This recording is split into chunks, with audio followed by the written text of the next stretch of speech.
Hello, this is Gabriel Arruda, Speaker Director for Freedom Health Ministries, and we're here talking about the top 3 autoimmune toxins found in your kitchen. They're probably sitting in your kitchen right now. And what I'm about to show you are the top 3 toxins that have been proven to be linked to and to cause autoimmune diseases. And so if you're watching because you have an autoimmune disease, please keep watching and stay tuned because I guarantee that most, if not all 3 of these toxins that I'm about to talk about are probably sitting in your kitchen right now. And a lot of people don't realize what's going on with these. So when you think of the word toxin, what do you think of? You know, toxic sewage, like, you know, Fukushima or some nuclear disaster or raw sewage, something like that. But do you think of a bowl of cereal?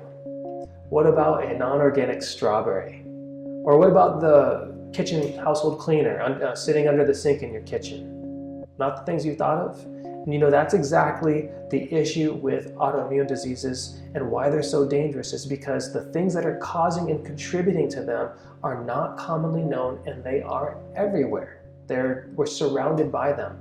But if you understand where they are and what they are, you can avoid them, and this does tremendous things for our bodies. So one really common reoccurring theme that you see in the scientific literature is that genetics combined with environmental triggers is what is inducing autoimmunity. Listen to these quotes from studies. Genetic and epigenetic factors interacting with the environment over time are the main causes of complex diseases such as autoimmune diseases. Also, it's likely that lupus results from a combination of your genetics and your environment. That's Mayo Clinic. Then also here, type 1 diabetes is thought to be caused by a combination of genetic susceptibility and environmental factors. So the research is bearing out genetics plus environmental triggers. So the next logical question is, okay, what are these environmental triggers which are causing autoimmune diseases and how can we avoid them, right? That's what this video is all about. So where are they found? Now here's the surprising answer. A lot of them are found in your kitchen. I guarantee that a lot of the things we're going to discuss in this series of videos is found right in your kitchen right now. And let's start with number 3, toxin number 3, contributing to autoimmune disease. GMO foods, GMOs. What are GMOs? GMO stands for genetically modified organisms. And these are plants that have had their DNA altered to withstand deadly doses of herbicides and pesticides. They've been modified at a genetic level to pretty much be able to endure poisons.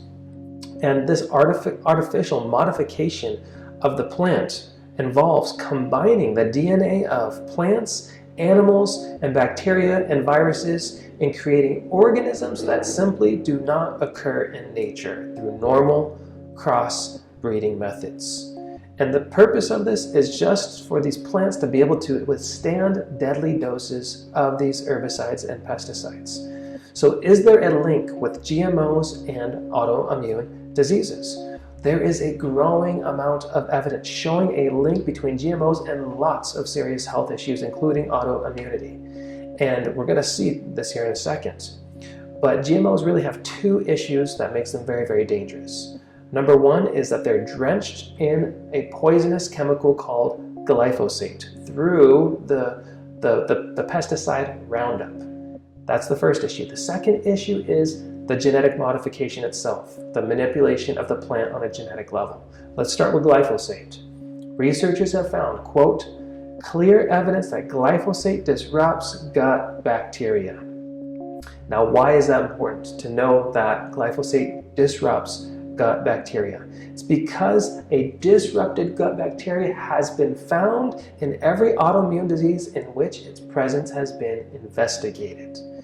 And so every time they looked for a disrupted gut bacteria in an autoimmune patient, they found it. So it's super, super, super common with autoimmune patients.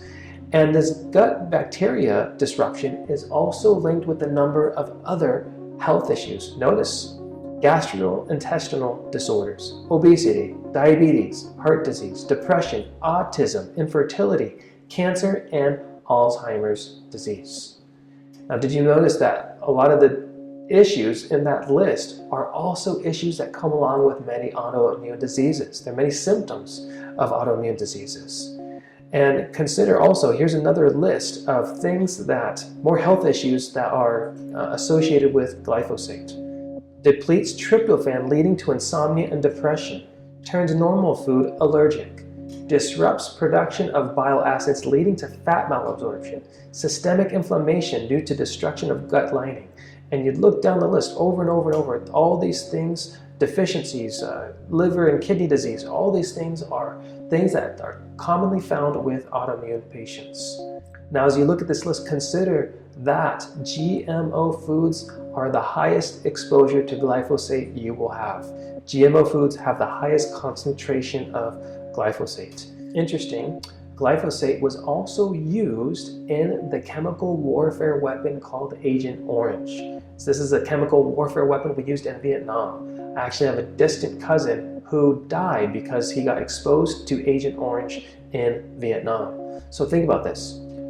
We're using glyphosate in chemical warfare in the 60s, and we're putting it all over our food in the 90s. Does that sound like a good idea? Doesn't sound too smart, does it? Not just this, glyphosate also causes leaky gut. Glyphosate damages the delicate walls of our intestinal lining. And this is also what is known as leaky gut. And this is super important because leaky gut is the foundation of most, if not every, autoimmune disease. And you see the intestinal wall is lined with a protective layer that absorbs nutrients but keeps out harmful substances from the bloodstream. And when leaky gut occurs, it causes openings between the cells that line the gut wall, and particles that are in the digestive tract, both good and bad, enter the bloodstream and trigger autoimmune and allergic reactions. And leaky gut is one of the main factors, one of the main steps in the development of autoimmune diseases. Also, just like a deranged gut, gut dysbiosis, leaky gut was found every time they investigated its presence in an autoimmune patient. Now here's pictures of a video showing a lab experiment where glyphosate was degrading the tight junction cells of the small intestine in just 16 minutes. And so you could see in green is highlighted the tight junctions between the small intestine cells, and blue is highlighted the nuclei. And you can just see over time the glyphosate is just deteriorating that tight junction lining between the cells, leading to leaky gut. So another example of GMOs causing intestinal damage can be found in GM corn, genetically modified corn. Why? Because it produces its own bacteria called Bt toxin. And Bt toxin is designed to kill insects. And the way it does this is it's designed to explode their stomachs when they sink their little bug teeth into a piece of corn. And that's how it's to protect itself. That's how it's supposed to kill off the bugs. So it's exploding these bugs' stomachs, and for this reason, it's been called, Bt toxins have been called the hole punching toxin, because it punches holes in these little bugs' stomachs. However, a 2013 study looked at the effects of Bt toxin on humans, and they also found that it's lethal to human cells. So you take that, you take all this clinical evidence that we have out there of people having real problems with corn, GMO corn, and we can figure out that this Bt toxin in corn is probably punching holes in our small intestines as well. So the first problem is the glyphosate and the insecticide also that's inserted in corn. Problem number 2, the genetic engineering of the GMO foods themselves. So besides glyphosate, just the genetic modification done to the plant has its own set of problems. It's been found to lead to tumor growth. It's been very difficult to get GM companies to perform unbiased scientific research on their own products. However, a 9-week study was done on rats. It was performed, and they concluded GMOs have no adverse effects on animals and probably not humans as well. However, France decided to do the same study, feeding GMO food to rats, but instead of limiting the study to 9 weeks, which is an incredibly short study, they expanded it from 9 to 24 months. What happened?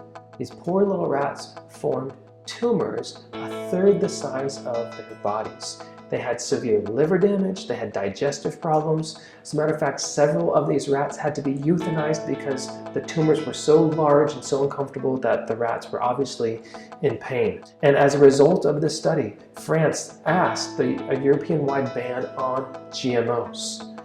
All right, let's look at some other issues with GMO foods. Let's look at GM soy. GM soy has a link to Parkinson's disease. GM soy has a higher lignin content, and that's an organic compound in the plant cell wall. And this higher lignin content could cause risks that will lead eventually to Parkinson's disease. Does anyone want Parkinson's disease? Also, GM soy has up to 7 times higher increased amounts of a soy allergen called trypsin inhibitor, leading potentially to more soy allergies. But this is interesting. After GM soy was introduced into the United Kingdom, soy allergies skyrocketed 50%. So, seeming to prove the suspicion that this trypsin inhibitor would lead to more soy allergies. I have a soy allergy, no doubt, because I ate GM soy for years without knowing about it. Not just that, GM soy has 2 times as much soy lectin, leading to blocked nutrient absorption. Furthermore, rats fed GM tomatoes for 28 days. Many of them developed stomach lesions, and over 20% of them died within 2 weeks. Also, they found that rats fed GM potatoes developed potentially precancerous cell growth in their digestive tracts. They had smaller brains, smaller livers, smaller testicles. They had partial atrophy of the liver, so part of the liver stopped working, and they had immune system damage. This is all conclusively found in studies. Now, what about human studies? Not very many have been done. As a matter of fact, you are the human study. What's been happening in the population is the human study. But the only official human study done on GM foods found something shocking. They found that GM soy, the DNA in GM soy, actually integrated into the DNA in patients' gut bacteria. That's serious because this could potentially lead to producing antibiotic-resistant diseases in the body. It could cause toxins to start being produced in the gut. It could increase viral infections, and it could even cause your gut bacteria to start producing its own pesticides, to become living pesticide machines. Does that sound good? That sounds horrible. So as you look at just this list, there is problem after problem done in animal and even some human studies with GMO foods. So where are the GMO foods? Here are the top 11 GM crops out there. So GMO foods are a really big problem with autoimmune diseases. So what do? Number 1, you have to avoid these foods. My wife and I avoid GMO foods like it's the plague, like it's something that's going to make us sick, because we found that it does. And I've heard people, however, say, I avoid GMOs and I'm still sick and I haven't gotten better. And these same people, we look through their cabinets and fridge and we find GMO foods everywhere. They're really, really hard to avoid. And so they're in thousands of products and they hide in places. And so I'll show you later in these videos how to find these and how to avoid these foods to help eat a cleaner diet. So what do you do if you've been eating GMO foods for years? I'll show you in the videos coming up. But for now, go ahead and click below as we move on to autoimmune toxin number 2 that's probably sitting in your kitchen right now.